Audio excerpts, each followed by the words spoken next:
ശരി, ശ്രീ രാഹുൽ ഈശ്വർ, അങ്ങനെയാണെങ്കിൽ E D Prasad നമ്പൂതിരിക്ക് രേഖകൾ സഹിതം പുറത്തു വന്ന സ്ഥിതിക്ക് ഇ ഡി പ്രസാദ് നമ്പൂതിരിക്ക് ഇനി ശബരിമല മേൽശാന്തിയായി തുടരാൻ യോഗ്യതയുണ്ടോ? കാരണം ശബരിമല മേൽശാന്തി തന്നെയാണ് വ്യാജരേഖകൾ ഹാജരാക്കി മേൽശാന്തി നിയമനം നേടിയിരിക്കുന്നത്. ഭക്തരുടെ വികാരം വ്രണപ്പെടാൻ ഇതിൽ കൂടുതൽ എന്താണ് ഉള്ളത്? ശബരിമലയിൽ പൂജ ചെയ്യുന്ന മേൽശാന്തിക്ക് യോഗ്യതയില്ല, ഒരു നിബന്ധന വെച്ചിട്ടുണ്ടല്ലോ, അത് പ്രകാരമാണല്ലോ മേൽശാന്തിയായി നിയമിക്കുന്നത്, അത് പാലിച്ചിട്ടില്ല. തീർച്ചയായും ശ്രീ മഞ്ജുഷ്, ന്യൂസ് 18, ശ്രീ മഞ്ജുഷ്, ശ്രീ ടോം അടക്കം പുറത്തു കൊണ്ടുവന്ന വാർത്ത വളരെ പ്രധാനമാണ്. ഭക്തരുടെ മനസ്സിന് വിഷമം ഉണ്ടാക്കുന്ന, അയ്യപ്പ ഭക്തർക്ക് വേദന ഉണ്ടാക്കുന്ന ഒരു വാർത്തയാണ്. അതിൽ കൂടുതൽ അന്വേഷണം വേണം, കൂടുതൽ ദേവസ്വം ബോർഡിന്റെയും ദേവസ്വം മന്ത്രിയുടെയും ഒക്കെ നിലപാടറിയണം.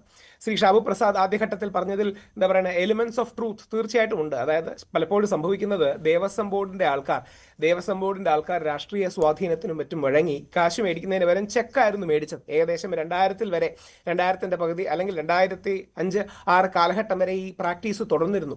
അതായത് ചെക്ക് മേടിക്കും, 10-9 പേരുടെ നിന്ന് ചെക്ക് മേടിക്കും, എന്നിട്ട് കിട്ടിയ ആളുടെ ആ ചെക്ക് അവരുടെ കയ്യിൽ വെക്കും, ബാക്കിയെല്ലാം തിരിച്ചു കൊടുക്കും. പക്ഷേ എല്ലാവരെയും പറഞ്ഞിട്ട് കാര്യമൊന്നുമില്ല, തന്ത്രിയോ ബാക്കിയുള്ളവരോ ഒന്നും ഇതിൽ ഇൻവോൾവ് അല്ല.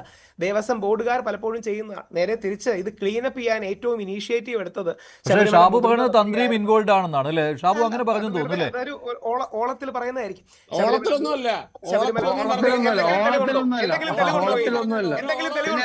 എന്തെങ്കിലും തെളിവുണ്ടോ?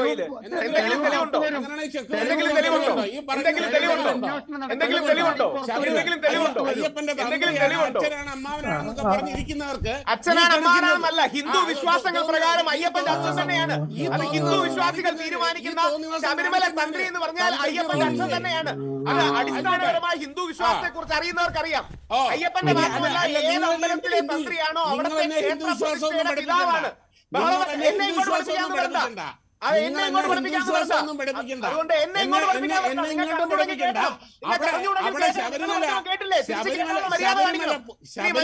ശരി. രാഹുൽ പറയട്ടെ.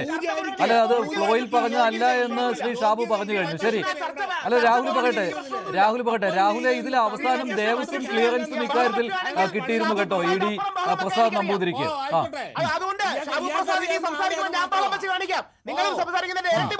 അല്ല, രാഹുലെ വേണ്ട, രാഹുൽ സംസാരിക്കും. ശരി, രാഹുൽ പറയൂ. രാഹുൽ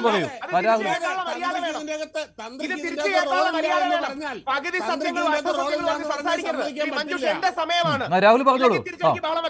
രാഹുൽ പറയൂ. ഇത് എന്താ പറയണേ, അർത്ഥസത്യവും പകുതി സത്യവും അറിഞ്ഞിട്ടൊന്നും കാര്യങ്ങൾ ആൾക്കാർ സംസാരിക്കരുത്. ഇത് ക്ലീനപ്പ് ചെയ്യാൻ ഏറ്റവും ഇനീഷ്യേറ്റീവ് എടുത്തത് ശബരിമല മുതിർന്ന മന്ത്രിയായിരുന്ന കണ്ടൂർ മഹേശ്വരാണ്. അദ്ദേഹം ഹൈക്കോടതിയോട് ഒരു ഒബ്സർവർ വേണമെന്ന് പറഞ്ഞു. കമ്മ്യൂണിസ്റ്റ് മന്ത്രിയായിരുന്ന ശ്രീ ജി സുധാകരൻ ഇതിൽ വലിയൊരു രീതിയിൽ എഫേർട്ട് എടുത്തിരുന്നു. അങ്ങനെ അത് കാര്യമായിട്ട് ക്ലീനപ്പ് ചെയ്തു. പരിപൂർണ കമ്മീഷൻ അടക്കം വരികയും ഈ ദേവസ്വം ബോർഡിന്റെ തെറ്റായ ഇടപെടലുകളെ ഒരുപാട് എക്സ്പോസ് ചെയ്യുകയും മറ്റും ചെയ്തു. അതുകൊണ്ട് എല്ലാവരും കള്ളന്മാരാണെന്ന് പറയുന്നതിന് യാതൊരു അർത്ഥവുമില്ല. ചില കള്ളന്മാരുണ്ടാവും. ഇപ്പൊ കണ്ടില്ലേ, 1200 കോടി രൂപയോളം അയോധ്യ രാമക്ഷേത്രത്തിൽ നിന്ന് അടിച്ചു മാറ്റിയവരില്ലേ?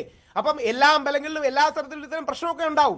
അതുകൊണ്ട് അത് മനുഷ്യരുള്ള ഇടമല്ലേ, ആ മനുഷ്യരുള്ള ഇടം ക്ലീനപ്പ് ചെയ്യുന്നതാണ് നമ്മുടെ ഉത്തരവാദിത്വം. അത് അയോധ്യയാണെങ്കിലും ശബരിമലയാണെങ്കിലും വേറെ ഏത് അമ്പലമാണെങ്കിലും. അപ്പൊ നമ്മൾ മനസ്സിലാക്കേണ്ടത് എന്താ, സ്ട്രക്ചറലായി കുറെ ഇതിൽ ക്ലാരിഫിക്കേഷൻ വേണം, അല്ലെങ്കിൽ മാറ്റം വേണം. എന്തൊക്കെയാണ് വേണ്ടത്? ശ്രീ പ്രസാദ് നമ്പൂതിരി ശബരിമല മേൽശാന്തി ആയിരിക്കുന്ന വ്യക്തി, അദ്ദേഹം നേരിട്ട് ഇതിൽ ഇൻവോൾവ് ആണോ, അല്ലെങ്കിൽ വേറെ ഏതെങ്കിലും രീതി ദേവസ്വത്തിന്റെ വിജിലൻസിനും അവരുടെ പോലീസിനും തെറ്റുപറ്റിയതാണോ, തുടങ്ങിയ കാര്യങ്ങളുണ്ട്. മേൽശാന്തിക്ക് എങ്ങനെയാണ്, അല്ല, മേൽശാന്തി ഇൻവോൾവ് അല്ലാതെ വരുന്നത് എങ്ങനെയാണ്? കാരണം അദ്ദേഹത്തിന് അറിയാമല്ലോ ഈ ഖണ്ഡിക 4 പ്രകാരമുള്ള 4ാമത്തെ വ്യവസ്ഥ അത് പാലിച്ചിട്ടുണ്ടോ ഇല്ലയോ എന്ന് അദ്ദേഹത്തിന് തന്നെ അറിയാമല്ലോ. താൻ എവിടെയാണ് മേൽശാന്തിയായി ജോലി ചെയ്തിരുന്നത്, നിലപാട് നിങ്ങൾ അന്വേഷിക്കണം. അല്ല, മേൽശാന്തിയായി ജോലി ചെയ്തിരുന്നത് അവിടെ എത്ര പൂജകൾ ദിവസേന ഉണ്ട് എന്നുള്ള കാര്യം അദ്ദേഹത്തിന് അറിയാൻ പാടില്ലാത്തതല്ലോ. ഉദാഹരണത്തിന് ചോറ്റാനിക്കര ക്ഷേത്രത്തിലെ മേൽക്കാവും കീഴ്ക്കാവും തമ്മിലുള്ള വ്യത്യാസം. അദ്ദേഹത്തിന്റെ ഒരു മറുപടി വരുന്നതിന് മുമ്പ് അദ്ദേഹത്തെ പ്രതിക്കൂട്ടിലാക്കുന്നതിൽ അർത്ഥമില്ല. അതാണ് ഒന്ന്. രാവിലെ ജയകുമാർ സാറിനോട് ചോദിച്ചു, ന്യായീകരിക്കുകയാണല്ലോ ശ്രീ രാഹുൽ ഈശ്വർ, താങ്കൾ മേൽശാന്തിയെ ന്യായീകരിക്കുകയാണല്ലോ. അപ്പോൾ അല്ലല്ലോ, ആര് ന്യായീകരിച്ചു? അദ്ദേഹത്തിന്റെ നിലപാട് എന്താണെന്ന് അന്വേഷിക്കാനുള്ള ഈ രേഖകൾ സംസാരിക്കുന്നുണ്ടല്ലോ. രാഹുൽ, താങ്കൾ ഈ രേഖകളിൽ അവിശ്വാസം രേഖപ്പെടുത്തുന്നുണ്ടോ? ഇല്ല, രേഖകൾ കണ്ട് വളരെ ക്രെഡിബിൾ ആയിട്ടാണ് തോന്നുന്നത്. ദേവസ്വം ബോർഡിന് പ്രത്യേക ചട്ടങ്ങളുണ്ട്, ആ ചട്ടങ്ങൾ മറികടന്നു എന്നാണ് ലഭ്യമായ വിവരങ്ങൾ കൊണ്ട് തോന്നുന്നത്. ഈ നിലപാട് തന്നെയല്ലേ രാവിലെ ജയകുമാർ സാർ നിങ്ങളോട് പറഞ്ഞത്? ഇതൊരു അയ്യപ്പന്റെ നിയോഗമാണ്. ന്യൂസ് 18 പുറത്തു കൊണ്ടുവന്ന വാർത്ത അയ്യപ്പന്റെ നിയോഗമാണ്. ഇനിയും ഇത്തരത്തിൽ നമ്മളിപ്പോൾ ഓൾറെഡി അടുത്ത നോട്ടിഫിക്കേഷൻ വരാൻ പോവാണ്, കാര്യമായി ശ്രദ്ധിക്കാം. യഥാർത്ഥത്തിൽ ഇവിടെ പറ്റുന്നത് ആദ്യ ഘട്ടത്തിൽ വിജിലൻസും പോലീസും വേണ്ട രീതിയിൽ അവരുടെ ജോലി ചെയ്തിട്ടില്ല എന്നുള്ളതാണ്. 2ാം ഘട്ടത്തിലാണ് ഇന്റർവ്യൂ വരുന്നത്. 3ാം ഘട്ടത്തിൽ ഘട്ടത്തിലാണ് അയ്യപ്പൻ തെരഞ്ഞെടുക്കുന്നത്. പന്തളത്തെ കുട്ടികളിലൂടെയാണ് അയ്യപ്പൻ ആ തെരഞ്ഞെടുപ്പ് നടത്തുന്നത്. അപ്പോ കാടടച്ച് വെടിവെക്കുന്നതിൽ അർത്ഥമൊന്നുമില്ല, അമ്പലങ്ങളിലെല്ലാം മോശമാണെന്ന് പറയുന്നതിന് അർത്ഥമൊന്നുമില്ല. ദേവസ്വം വിജിലൻസ് കണ്ണടച്ചതായിരിക്കുമല്ലോ സ്വാഭാവികമായിട്ടും. വിജിലൻസിന്റെ ഭാഗത്ത് നിന്ന് വന്ന, അതായത് ബാക്ക്ഗ്രൗണ്ട് ചെക്കിലും ബാക്ക്ഗ്രൗണ്ട് വെരിഫിക്കേഷനും ഇത് ചെയ്യാൻ തന്ത്രിമാർക്കോ ബാക്കിയുള്ള എക്സ്പേർട്സോ താന്ത്രിക എക്സ്പേർട്സിനോ ഒന്നും കഴിയില്ല. ഫസ്റ്റ് സ്റ്റേജ് ആരാ ചെയ്യേണ്ടത്? ദേവസ്വം ബോർഡിന്റെ വിജിലൻസ് ആണ്. ഫസ്റ്റ് സ്റ്റേജ് ആരാ ചെയ്യേണ്ടത്? പോലീസുകാരാണ്. അത് വേണ്ട രീതിയിൽ അവർ ചെയ്തില്ല എന്നുണ്ടെങ്കിൽ അത് അവരുടെ ഭാഗത്തു നിന്നുള്ള തെറ്റാണ്. അത് ശരിയാക്കാനുള്ള ഉത്തരവാദിത്വം. അപ്പോൾ ഈ പ്രവൃത്തി പരിചയ സർട്ടിഫിക്കറ്റ് കൊടുത്ത കൊച്ചിൻ ദേവസ്വം ബോർഡ് അതെ, അതാണ് പറഞ്ഞത്. ഇപ്പൊ രാഷ്ട്രീയ സ്വാധീനങ്ങളാണ്, ഇപ്പൊ കമ്മ്യൂണിസ്റ്റുകാരുടെ സ്വാധീനം കൊണ്ട് അങ്ങനെ കൊടുക്കാൻ സാധ്യതയുണ്ട്. അതാണ് മുമ്പ് പത്മകുമാർ സാർ അടക്കം സൂചിപ്പിച്ചത്. അപ്പോൾ തീർച്ചയായിട്ടും അതിന് എന്താ പറയണേ, അന്വേഷിക്കേണ്ട ഒരു കാര്യമുണ്ട്. നമ്മൾ എടുത്തു ചാടേണ്ട കാര്യമില്ല, തീർച്ചയായിട്ടും അന്വേഷിക്കണം. കാര്യം അമ്പലവും പള്ളിയും ചർച്ചും മോസ്കോ എന്നൊക്കെ പറയുമ്പോൾ പവിത്രമായ സ്ഥലങ്ങളാണ്. ഇപ്പൊ നമ്മുടെ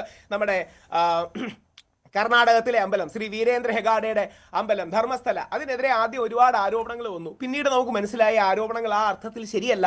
നമുക്കപ്പോൾ ഏത് അമ്പലവും പള്ളിയും ചർച്ചും മോസ്കോ ഒക്കെ ആണെങ്കിൽ അതിൻ്റെതായ അവധാനതയോടെ പോകണം. എന്തായാലും കൊണ്ടുവന്ന കാര്യങ്ങൾ പ്രാഥമികമായി വളരെ പ്രാധാന്യമുള്ളതാണ്. അതിന് കണ്ണടച്ച് കാടടച്ച് എല്ലാവരെയും കുറ്റം പറയുന്നതിൽ അർത്ഥമൊന്നുമില്ല. നേരെ തിരിച്ച് തെറ്റുകാരുണ്ടെങ്കിൽ, പോലീസിന്റെ ഭാഗത്തു നിന്ന് വീഴ്ചയുണ്ടെങ്കിൽ, ദേവസ്വം ബോർഡിന്റെ ഭാഗത്തു നിന്ന് വീഴ്ചയുണ്ടെങ്കിൽ ആ വീഴ്ചകൾ ഇല്ലാതാക്കണം. ഇപ്പോൾ ഉദാഹരണം, ശബരിമലയിൽ മേൽശാന്തി കാര്യത്തിലല്ല റൈറ്റ് ടു ഇൻഫർമേഷൻ ആപ്ലിക്കബിൾ ആയത് എന്റെ പെറ്റീഷനിലാണ്. ആ റൈറ്റ് ടു ഇൻഫർമേഷൻ ആപ്ലിക്കബിൾ ആണ്. ശബരിമലയ്ക്ക് കുറെ കൂടെ അക്കൗണ്ടബിലിറ്റി വേണം.